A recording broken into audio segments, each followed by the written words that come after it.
레위기 10장 12절로 20절. 모세가 아론과 그 남은 아들 엘르아살에게와 이다말에게 이르되 여호와께 드린 화제물 중 소재에 남은 것은 지극히 거룩하니 너희는 그것을 취하여 누룩을 넣지 말고 제단 곁에서 먹되 이는 여호와의 화제물 중 내 소득과 내 아들들의 소득인즉 너희는 그것을 거룩한 곳에서 먹으라. 내가 명령을 받았느니라. 흔든 가슴과 들어올린 뒷다리는 너와 내 자녀가 너와 함께 정결한 곳에서 먹을지니 이는 이스라엘 자손의 화목제물 중에서 내 소득과 내 아들들의 소득으로 주신 것임이니라. 그 들어올린 뒷다리와 흔든 가슴을 화제물에 기름과 함께 가져다가 여호와 앞에 흔들어 유제를 삼을지니 이는 여호와의 명령대로 너와 내 자손의 영원한 소득이니라. 모세가 속죄제 드린 염소를 찾은즉 이미 불살랐는지라 그가 아론의 남은 아들 엘르아살과 이다말에게 노하여 이르되 이 속죄제물을 지극히 거룩하거늘 너희가 어찌하여 거룩한 곳에서 먹지 아니하였느냐. 이는 너희로 회중의 죄를 담당하여 그들을 위하여 여호와 앞에 속죄하게 하려고 너희에게 주신 것이니라. 그 피는 성소에 들여오지 아니하는 것이었으니 그 제물은 너희가 내가 명령한 대로 거룩한 곳에서 먹었었어야 했을 것이니라. 아론이 모세에게 이르되 오늘 그들이 그 속죄제와 번제를 여호와께 드렸어도 이런 일이 내게 임하였거늘 오늘 내가 속죄제물을 먹었더라면 여호와께서 어찌 좋게 여기셨으리요. 다 함께 모세가 그 말을 듣고 좋게 여겼더라. 아멘. 예, 레위기 1장에서부터 7장까지 이 5대 제사를 하나님 앞에 어떻게 올려드리는가 그 구체적인 내용을 상세히 말씀해 주셨습니다. 그리고 이제 레위기 8장에 들어가면 먼저 제사장을 위한 위임식이 일주일 동안이나 거행이 됩니다. 허물과 연약함이 가득한 죄인인 제사장이 백성을 위한 제사를 섬기기 위해서는 먼저 자신을 정결하게 하기 위한 희생 제물을 하나님 앞에 드리지 않고서는 도저히 그 사명을 감당할 수가 없었던 것이죠. 그리고 나서 이제 그 제사장 위임식 7일이 지나 8일째 되는 레위기 9장에 보면 드디어 백성을 위한 제사가 시작이 됩니다. 그러나 이때도 먼저 대제사장 아론을 위한 속죄제물의 희생이 역시 진행이 되고 그리고 나서야 이제 비로소 온 백성을 위한 제사가 시작이 되는 거죠. 그때 하나님께서 영광으로 나타나십니다. 여호와께로부터 불이 나와서 제단 위의 제물들을 삼켜버리죠. 글자 그대로 옮기면 그렇게 되어 있습니다. 불이 나와서 삼켰다. 그래서 하나님께로부터 내려온 이 불이 제단 위의 모든 제물을 불태워버렸을 때 백성들이 깜짝 놀라 크게 소리를 지르면서 모두 그 영광의 현현 앞에 엎드리게 됩니다. 시내산에서의 장면과 한번 비교를 해보세요. 그때는 저 멀리 산꼭대기 위에서 여호와께서 영광으로 임재하셨죠. 큰 나팔 소리와 함께 빽빽한 구름과 연기가 온 산을 두르고 천둥 번개가 치면서 큰 우레소리 가운데 여호와께서 임재하셨을 때 백성들은 저 산 아래 멀리 떨어진 곳에 진을 치고 있었는데도 너무너무 무서워서 벌벌 떨면서 모세에게 간청하지 않았습니까? 제발 하나님이 직접 우리에게 오셔서 말씀하지 않게 해주십시오. 당신이 우리 대신 우리를 대표해서 가서 하나님의 말씀을 들으시면 좋겠습니다. 그런데 여러분 지금 여기 이 레위기의 이 9장과 10장의 장면을 보시면 어떻습니까? 저 먼 산 위에가 아니라 광야 이스라엘 백성들이 지금 진치고 있는 그 백성이 머물고 있는 그 한복판 성막에 여호와 하나님이 임재하신 것이죠. 물론 그 영광의 불이 너무나 위험이 가득한 것이었기에 백성들이 다 놀라 그 앞에 엎드렸지만 하나님과 백성 사이의 거리가 얼마나 지금 좁혀졌습니까? 시내산에서는 산 꼭대기 위에 하나님이 임하시는데도 백성들이 산 입구에도 발을 들여놓지 못했습니다. 혹시 산에 오르려다가 죽을 수도 있었기 때문에 백성들로 하여금 경계를 잘 지키도록 단단히 주의를 주죠. 그런데 지금 하나님께서 백성들의 삶의 현장 한복판에 영광의 하나님이 임하십니다. 그런데도 백성들이 안전하죠? 백성을 위한 번제와 소제와 속죄제와 화목제가 하나님 앞에 드려지며 제물의 희생과 그 피가 백성의 모든 죄를 지금 덮은 거죠. 덕분에 하나님과 백성 사이의 거리가 이렇게 가까워지고 이스라엘과 함께하기를 원하시는 그 하나님의 뜻이 이루어지고 있는 것을 보게 됩니다. 하나님의 불이 제단 위에 기름과 제물을 다 살라버린 것은 백성이 드리는 예배를 하나님이 기쁘게 받으신다, 그 증거죠. 하나님이 친히 그 자리에 오셔서 향기로운 냄새를 맡으시며 백성의 예배에 하나님이 응답하신 표징이 바로 불이었습니다. 백성은 두렵고 떨림 속에서도 감사하고 기뻐하며 하나님을 찬양하고 그 은혜를 즐거워했습니다. 아론이 백성들을 축복하고 여호와 하나님께서 성막을 통하여 백성들과 함께 계시며 그 제사를 흠양하심에 감격하면서 그야말로 은혜가 넘치는 이 첫 예배, 이 성막에서의 첫 번째 백성을 위한 제사를 올려드린 겁니다. 그런데 이런 은혜 충만한 예배를 드리고 난 다음에 곧이어 성막에서 끔찍한 사고가 일어나게 됩니다. 아론의 두 아들 제사장 나답과 아비후가 하나님이 정하시지 않은 다른 향로와 다른 불로 성소에서 분향을 하려고 하다가 여호와께로부터 나온 불이 나답과 아비후를 삼켜버립니다. 레위기 9장 24절에서 여호와께로부터 나온 불이 제단 위에 제물과 기름을 삼켰다 그랬죠? 근데 지금 레위기 10장 2절에도 똑같은 말씀이 반복됩니다. 자, 같이 한번 읽어볼까요? 레위기 10장 1절 2절을 우리 다 함께 한번 읽어보겠습니다. 1절과 2절입니다. 시작. 아론의 아들 나답과 아비후가 각기 향로를 가져다가 여호와께서 명령하시지 아니하신 다른 불을 담아 여호와 앞에 분향하였더니 불이 여호와 앞에서 나와 그들을 삼킴에 그들이 여호와 앞에서 죽은지라. 글자가 하나도 안 다르고 똑같습니다. 여호와께로부터 불이 나와 삼켰다. 9장에서는 그 불이 감격스러운 은혜의 불이었다면 지금 이 10장의 불은 똑같은 불인데 무섭고 두려운 심판의 불이죠. 왜 이런 일이 벌어졌을까요? 1절에 보시면 제사장들이 하나님이 지정하신 향로에 불을 담아야 되는데 이 나답과 아비후가 제각기 자신의 향로를 가지고 왔습니다. 제사장 위임식에서 우리가 레위기 8장에 보면 제사장들만 정결하게 하는 의식이 진행된 것이 아니었습니다. 성막 뜰에 있는 제단을 비롯해서 성막의 모든 성구들과 기구들, 사용되는 모든 것을 그 거룩한 관유, 거룩한 기름과 제물의 피로 다 일일이 정결하게 하는 것을 우리들이 봅니다. 인간의 죄로 말미암아 이 불순종과 반역의 죄 때문에 우리만 아니라 우리 인간이 발을 붙이고 사는 모든 땅까지 다 저주를 받죠. 거룩하신 하나님 앞에 죄인들만 추하고 불결하게 된 것이 아니라 죄인의 입김과 손길과 발길이 닿는 모든 것이 다 부정하게 된 겁니다. 요즘 그 국립공원으로 지정된 산들을 보면 휴식년 제도가 있습니다. 돌아가면서 한 번씩 일정 기간 사람들의 발길이 닿지 못하게 한동안 입산을 금지하는 거죠.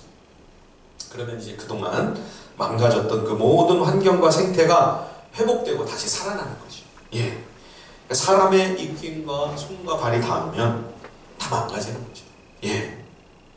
이 향로라고 하는 것은 불을 담는 그릇입니다. 그래서 분향할 때 아무 그릇에나 불을 담지 못합니다. 기름과 피로 정결하게 된 지정된 향로만 하나님께서 사용하도록 하셨죠. 그런데 그렇게 거룩하게 구별된 그릇이 아니라 각자 자기 나름의 자신의 향로를 가져와 분향하려고 했던 것입니다. 뿐만 아니라 하나님이 정하신 불이 아닌 다른 불, 성소에서는 써서 안 되는 이 불법적인 불을 사용합니다. 거룩한 향로에 담아서 분향에 쓸 불은 다른 불이 아니고요, 성막들에서 번제가 드려지고 있는 그 제단에서 불을 취해야만 했습니다. 왜 이 제단의 불만 허락하셨을까요? 성막들의 제단에서는요, 아침 저녁으로 상번제와 소제가 늘 드려지고 있었습니다. 아침 저녁이니까요, 이 번제는 또 완전히 태우는 거 아닙니까? 그러니까 제단의 불은 항상 꺼지지 않는 거죠. 늘 제사가 드려지고 있는 거죠.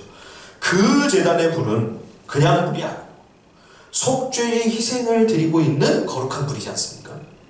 9장에서 우리가 하나님의 임재가 불로서 나타나는 모습을 보았지만 이 불은 하나님의 현현을 상징합니다. 신명기 4장 24절 또 히브리서 12장 29절에 보면 우리의 하나님은 소멸하는 불이시라.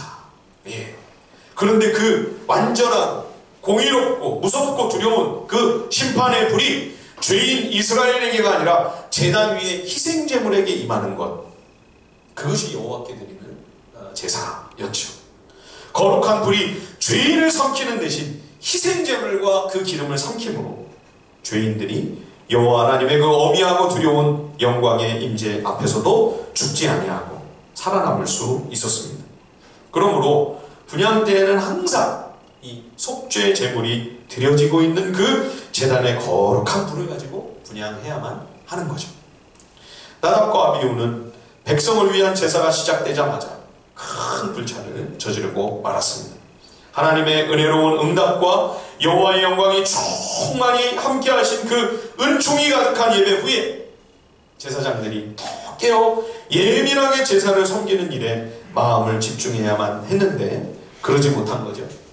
오늘 이 레위기 10장 8절에서 11절까지의 말씀을 보시면 이례적으로 하나님께서 모세가 아닌 아론에게 직접 명하시는 내용을 보게 됩니다.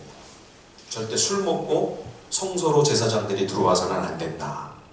그러니까 이 나답과 아비후가 술을 많이 마시고 만취가 되어서 분별력을 상실한 채 이 향로와 불을 다루는 규정을 망각하고 결국 이런 사고가 벌어지게 된 거죠. 성경에 보면 술과 포도주를 무조건 죄악시하거나 절대적인 금기로 금하지는 않습니다. 신명기 14장 26절에 보면 포도주나 독주 등 내 마음에 원하는 모든 것을 내 하나님 여호와 앞에서 너와 내 권속이 함께 먹고 즐거워할 것이며 이렇게 말씀했습니다. 그래서 약주를 아주 좋아하시는 분들은 예수님도 포도주 즐기지 않으셨냐 그런 얘기를 하죠. 그런데 성경에 보면 그런 내용들만 있는 게 아니고 음주의 위험성에 대하여 경계하는 말씀들이 더 많은 분량을 차지하고 있습니다. 시편 69편에 보면 술이 의로운 사람을 조롱하게 만든다. 분별력을 얘기하는 거죠.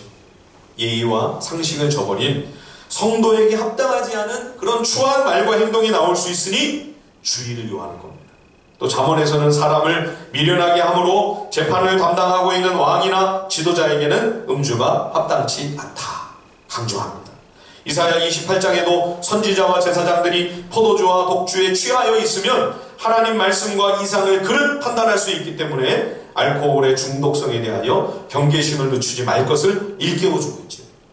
그리고 잠언 23장에 보면 알코올의 힘에 장악된 사람의 그 모습에 대하여 아주 생생한 권면을 주고 있는 것을 보게 됩니다. 잠언 23장 29절에서 35절까지 제가 한번 읽어보겠습니다. 재앙이 네게 있느뇨? 근심이 네게 있느뇨? 분쟁이 네게 있느뇨? 원망이 네게 있느뇨?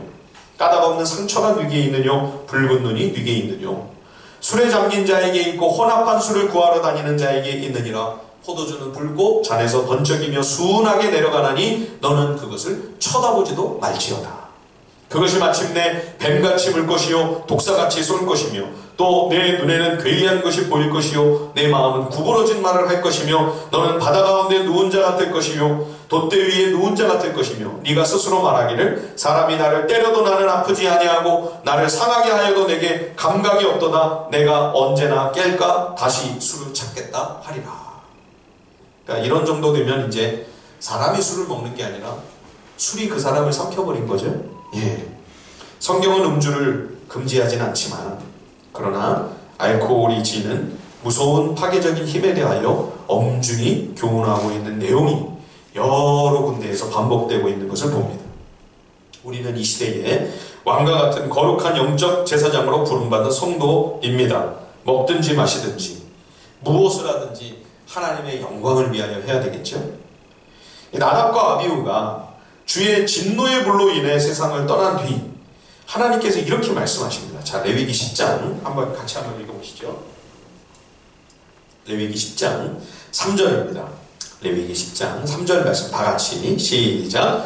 모세가 아론에게 이르되 이는 여호와의 말씀이라 이르시기를 나는 나를 가까이 하는 자 중에서 내 거룩함을 나타내겠고 온 백성 앞에서 내 영광을 나타내리라 하셨느니라. 아론이 잠잠하니. 예. 하나님을 전혀 모르고 하나님 없이 하나님 멀리 떠나 살고 있는 생명 없는 인생들이 아니라 하나님을 가까이 하는 하나님의 자녀들, 하나님의 사랑받는 주의 백성을 통하여 주의 영광과 거룩하심을 나타내신다. 그래서 우리가 가만히 살면서 보면 하나님을 무시하면서 막 사는 악인들은 무슨 짓을 해도 그냥 평안한 것처럼 보일 때가 많이 있습니다. 아무 일 없이 그냥 잘 지내는 것 같은데 오히려 하나님의 사람들, 믿음의 사람들은 뭐 조금만 잘못해도 하나님의 징계가 임하는 것 같고요. 예. 삶의 시련과 고난도 더 많은 것 같은 그런 생각이 드시죠. 예. 영국에 이제 보면 오늘날에도 국왕이 있지 않습니까? 왕족과 귀족들이 아직도 존재하죠. 그런 나라를 이제 입헌 군주제 국가라고 하는데요. 저는 잘 이해가 안 됐습니다. 예전에 그 많은 예산을 들여서 그 왕궁을 관리하고 저 많은 왕족들과 귀족들을 계속 유지를 하나. 그랬는데 이제 1980년대 초에 전쟁이 한번 일어났었습니다. 영국과 아르헨티나 사이에 포클랜드 전쟁이 있었을 때 왕족들과 귀족들이 앞장서서 전쟁에 참전을 하는 거예요. 예, 왕자도 막 목숨 걸고 그 전쟁의 한복판에 들어가서 최전선에서 막 싸우는 거예요. 예, 그걸 자신들의 명예로 여겨요. 그러니까 국민들도 인정하고 존중하는 거예요. 예, 힘과 권력만 생기면 그에 따른 혜택만 누리려고 하는 의무는 도외시하는 우리의 현실과는 사뭇 대조적이죠. 그래서 많은 특권에 따르는 책임을 기꺼이 감당하는 것, 노블레스 오블리주라고 하는 말이 있죠. 그렇죠? 높은 사회적 신분에 상응하는 도덕적 의무를 뜻하는 말입니다. 고대 로마에서부터 왕과 귀족들이 보여준 투철한 도덕의식과 솔선수범하는 공공정신에서 비롯된 말입니다. 그러나 우리가 이것을 정치인들이나 재벌과 같은 사회 지도층 인사에게만 요구할 것이 아니고요. 우리 그리스도인들이라면 당연히, 하나님의 사람들이라면 당연히 이런 깨어있는 의식과 사명감을 지녀야죠.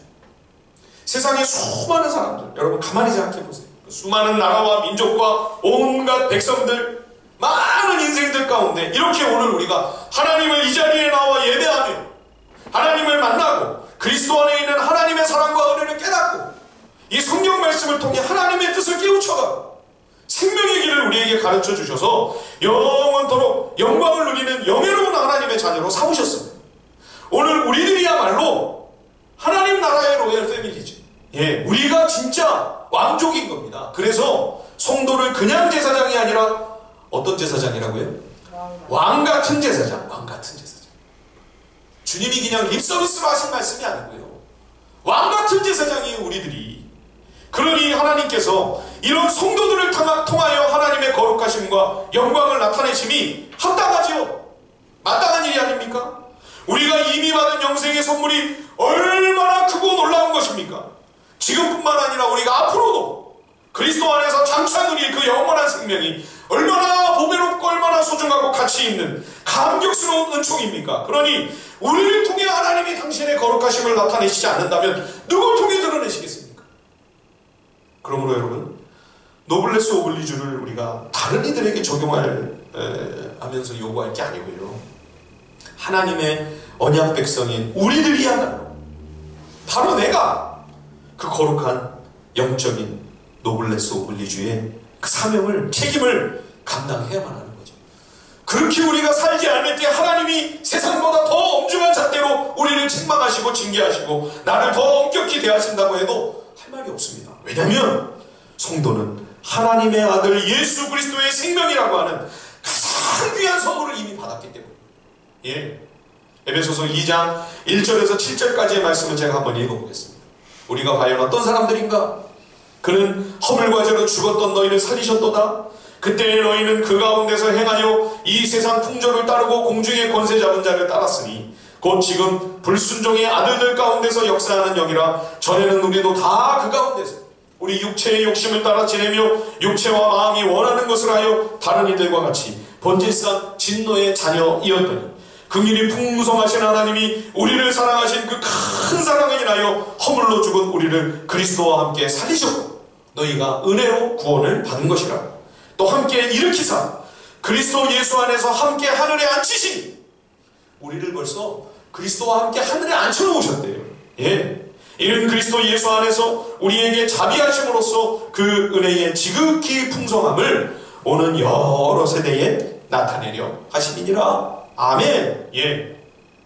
하나님께서는 이러한 하나님의 놀라운 이 경이로운 하나님의 은혜와 자비가 우리에게 그저 당연한 것으로 여겨지지 않도록 그래서 가끔 한 번씩 제동을 거시는 거죠. 하나님이 무슨 억하심정이 있으셔서 브레이크를 거시는 게 아니에요. 예. 오늘 이 사건도 보시면 성막이 완공되고 제사장 위임식이 7일간 순조롭게 마치고 백성을 위한 첫 제사가 얼마나 은혜롭게 진행이 되었습니까? 그렇죠? 이 좋은 흐름 속에서 갑작스럽게 예상하지 못한 사고가 벌어진 거죠. 예. 성경에 보면 이렇게 은혜의 흐름이 아주 충만하게 참 잘 좋은 분위기 속에서 가고 있는 와중에 갑자기 찬물을 끼얹는 것 같은 이런 재난이 일어나는 경우들이 왕왕 있죠. 예, 여호수아 때도 이스라엘 백성들이 여리고성을 무너뜨리고 파죽지세로 가나안 땅으로 막 밀고 들어가고 있는데 아간 사건이 일어나죠. 예, 그 아이성에서 그 조그만 성에서 참담한 패배를 당합니다. 그래서 온 이스라엘이 진군을 멈추고 이게 도대체 어쩐 일인가? 예, 그렇게 할 수밖에 없는 사건이 있었습니다. 초대교회 때도요. 오순절 성령 강림으로 예루살렘에 그냥 어마어마한 부흥이 일어나지 않았습니다. 하루에 3,000명, 심지어 5,000명이 회심하고 돌아오는 놀라운 영적 각성과 회개가 막 일어났죠. 은혜의 물결이 차고 넘치는데 갑자기 아나니아 삽비라 사건이 일어납니다. 사람이 죽어나갑니다. 교회에서. 그래서 은혜와 기쁨만 환희와 희열만 충만한 게 아니라 거룩한 두려움이 온 공동체에 휩싸이는. 예.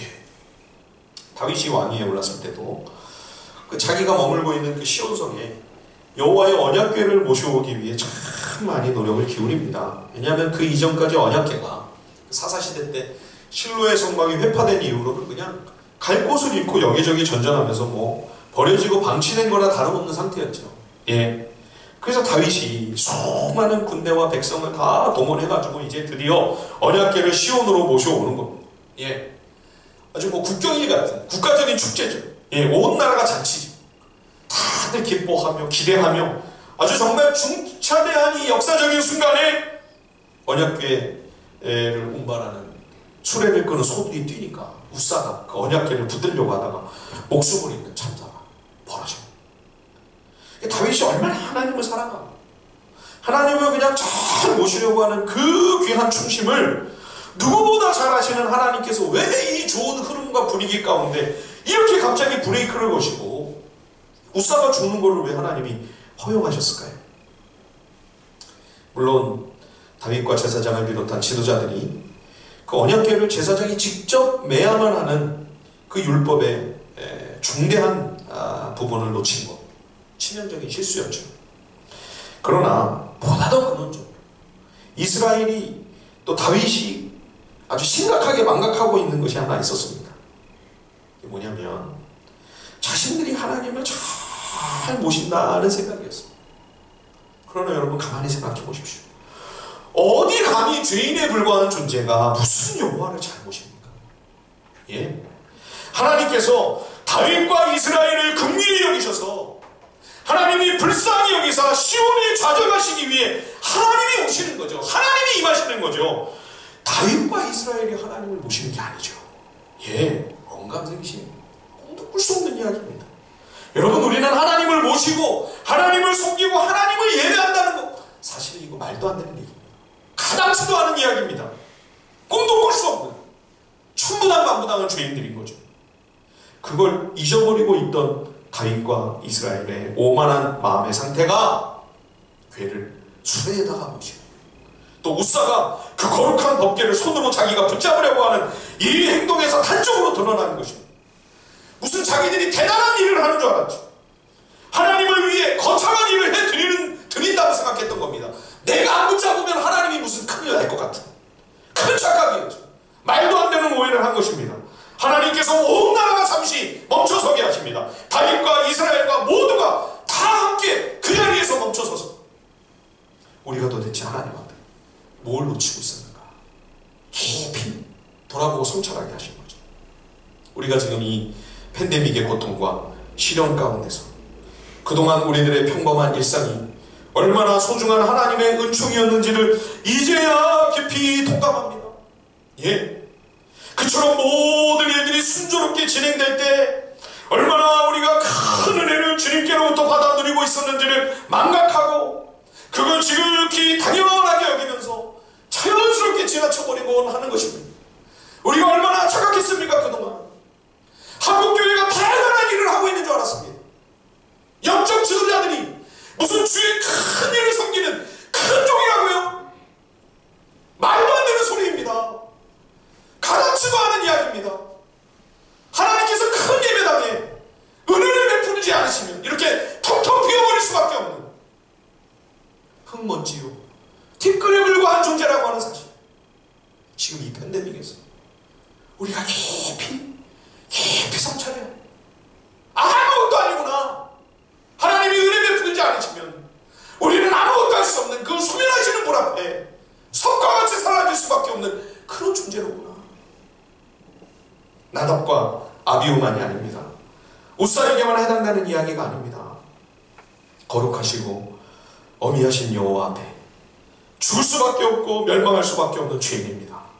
그럼에도 불구하고 속죄의 은혜로 여호와 하나님께 가까이 나올 수 있는 이런 감격스러운 은혜를 베풀어 주셨습니다. 얼마나 만극한 하나님의 긍휼인가. 이 다윗과 이스라엘이 그제야 가난한 마음이 되었어요. 예, 지극히 낮아졌어. 깊이 멈춰서서 깨닫는 거죠. 비로소 누가 감히 여호와 앞에 서리요? 누가 감히 여호와 앞에 서리요? 어찌 우리가 여호와를 모시는가? 주님이 오시는 거지. 우리는 그저 그 길을 닦아드리고 예배해드리는 것뿐이지. 그래서 마음의 자세가 바뀌었어요. 예, 다시 마음을 새롭게 가다듬고 주님을 모시는 게 아니라 주님이 오실 길을 겸비한 마음으로 예배하고 그 길을 닦고 그 길을 예배했을 때 주님이 시온성으로 오시는 거죠.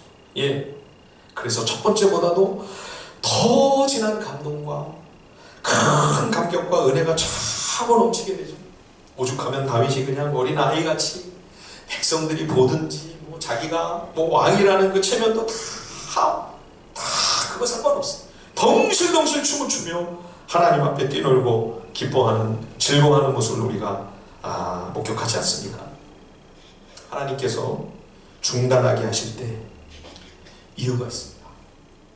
멈춰서서 우리가 하나님 앞에 생각해야 합니다. 그동안의 하나님의 은혜를 돌아보며 감사해야 합니다. 바로 지금 이때야말로 저는 우리가 감사해야 할 때다 생각합니다. 얼마나 큰 총을 우리가 누려왔는가. 예. 그리고 겸손해야 할 때 우리가 대단한 일, 거대하고 거창한 일, 말도 안 되는 이야기, 뭘 할 수 있습니까? 아무것도 아닌 티끌이로 흙먼지에 불과한 존재입니다. 이걸 깊이 성찰하면서 주님 앞에 다시 가난하고 겸비한 마음을 가지는 것, 이것이 지금 우리가 우리의 마음을 새롭게 해야 할 그러한 우리의 영적인 자세와 태도이지요. 자, 이 사건이 벌어진 다음에 모세가 그래서 더 촘촘히 이제 제사장들이 백성을 위한 예배를 섬김에 있어 차질은 또 없는가 꼼꼼히 살피죠. 그런 가운데 여기 요제와 거제가 또 한 번 강조됩니다. 자, 레위기 10장 14절 15절 우리 같이 한번 읽어볼까요? 레위기 10장 14절과 15절입니다. 다 함께 시작. 흔든 가슴과 들어올린 뒷다리는 너와 네 자녀가 너와 함께 정결한 곳에서 먹을지니 이는 이스라엘 자손의 화목제물 중에서 내 소득과 내 아들들의 소득으로 주신 것이니라. 그 들어올린 뒷다리와 흔든 가슴을 화제물의 기름과 함께 가져다가 여호와 앞에 흔들어 요제를 삼을지니 이는 여호와의 명령대로 너와 내 자손의 영원한 소득이니라. 예, 하나님께서 기업이 없는 제사장과 그 가족들을 부양하시기 위해 그들의 몫으로 주신 이 제물의 고기의 가슴 부위와 그리고 이 뒷다리. 근데 이 가슴 부위의 고기를 제사장들의 몫으로 줄 때 그냥 주지 않고 제물을 높이 들고 좌우로 흔듭니다. 이게 이제 요제, 이 요제라는 말 그 단어 자체가 좌우로 흔든다 이런 뜻입니다. 그리고 뒷다리는 또 높이 들어 올립니다. 예, 이걸 거제라고 합니다. 왜 이 어떤 거는 흔들고 어떤 거는 높이 들어 올리기만 하고 그 이유는 알 수가 없습니다. 다만 이 요제와 거제가 뭔가 백성들과 또 제사장들에게도 특별히 강조하려고 하는 의미가 있는 것은 분명합니다. 백성들이 하나님께 이 희생의 제물을 바칠 때 내가 주님께 오늘 황소를 바쳤다. 내가 뭔가 나의 대단한 것을 주님께 드렸다. 이런 마음을 가질 수 있지 않겠습니까? 어떤 성도가 이제 예배당을 그 교회에서 크게 건립을 했는데 그 새 강대상을 마련을 하도록 아마 꽤 큰 헌물을 했던 모양입니다.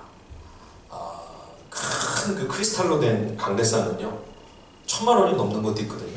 예, 우리 강대상은 열린비전교에서 쓰던 걸로 이렇게 중고로 주셔서 너무 감사한데, 예, 그 하여튼 1000만 원 넘는 거를 헌물을 해놓고 이분이 이제 예배가 딱 시작이 되는데 이상하게 목사님 설교 말씀이 귀에 안 들어오고 계속 자기가 헌물한 그 강대상만 눈에 들어오더랍니다. 예, 마음에 그 강대상만 가득 차 있는 거예요. 저거 내가 헌물한 거. 그러니까 이런 부작용이 있을 수가 있는 거죠. 그래서 하나님께서 이 요제와 거제를 통해서 이 제물을 흔들고 또 이것을 높이 들어 올리는 가운데 이게 내가 바치고 내가 드린 것 같지만 그러나 실은 이게 다 주님이 주신 거. 그렇죠. 주님이 주신 거를 주님께 드리는데 하나님으로부터 나와서 하나님께 돌아가는 거지 내가 뭘 하는 거예요. 내가 뭘 드려요. 뭘 바쳐요. 그렇잖아요. 그거를 기억하도록 그 사실을 잊지 않도록 행하게 하신 이 특별한 동작이 요제 그리고 거제였던 거죠.